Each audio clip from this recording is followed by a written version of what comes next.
In this tutorial, we will learn how to make a cylinder out of paper. First, you need to get your tools ready.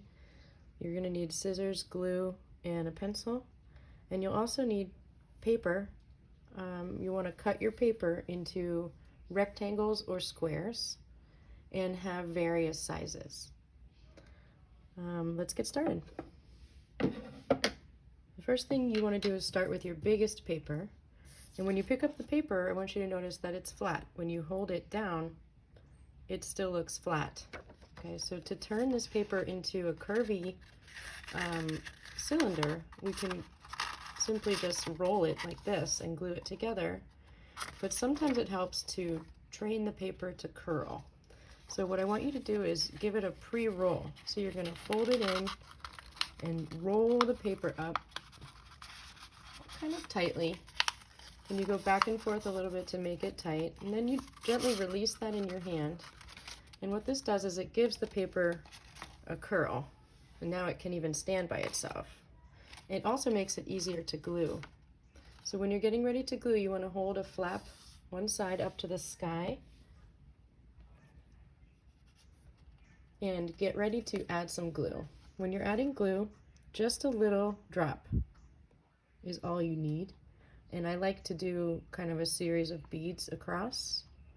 And then I'll use the side of my glue container to spread it. That way I don't get my hands dirty when I put my glue bottle down. And then notice my position of my finger is right here on the side. So I can overlap the papers right here and hold it with my thumb. Then my other hand is free to kind of adjust and position the paper. And I'm not worried about these imperfections. That's okay. We can cut those with paper later. You want to hold this securely for about 10 seconds. Okay. And here you have one paper tube or paper cylinder. When you're doing a smaller piece of a rectangle that's smaller, you have options.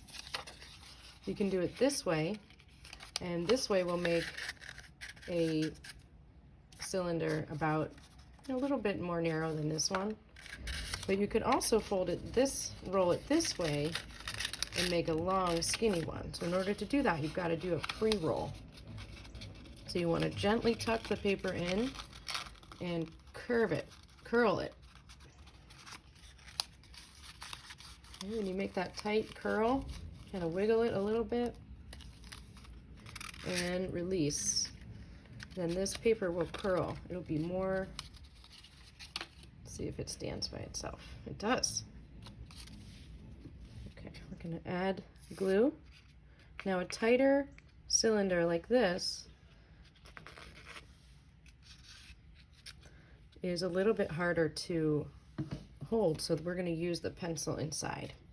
So I'm going to go ahead and put this pencil inside, overlap, so I'm securing it with my thumb. This is applying some pressure to that glued seam.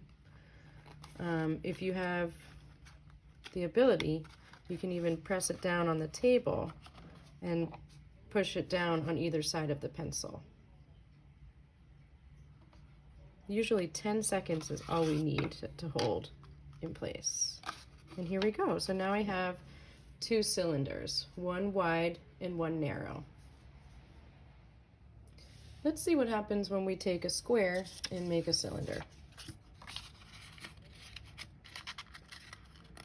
Give a pre-roll and release.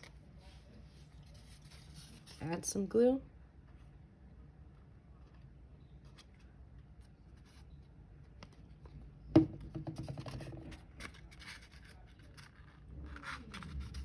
One, 2, 3, 4, 5, 6, 7, 8, 9, 10.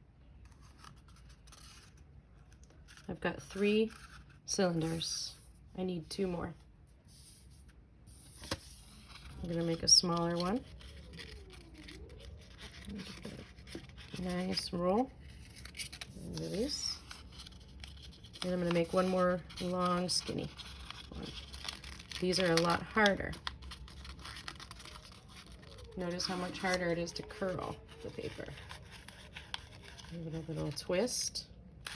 Release. The paper remembers wherever you've creased it, so it looks curvy from a distance. It's not perfect, that's fine, but it does remember. You're training the paper. You hear that? My glue would not fallen down, so it made that sound. A couple beads, spread it. 1, 2, 3, 4, 5, 6, 7, 8, 9, 10. I've got one more rectangle. I'm sorry, cylinder. One more cylinder to go. For this one, I'm definitely going to need to use my pencil to hold it in place. I'm going to hold it in place in the middle. I'm going to put the pencil inside, grab it with my thumb. Secure it on the other side. Looks like I gotta slide that pencil in there a little bit more. I'm gonna gently roll this onto the table and hold. 1, 2, 3, 4, 5, 6, 7, 8, 9, 10. Okay. And now I have 5 cylinders.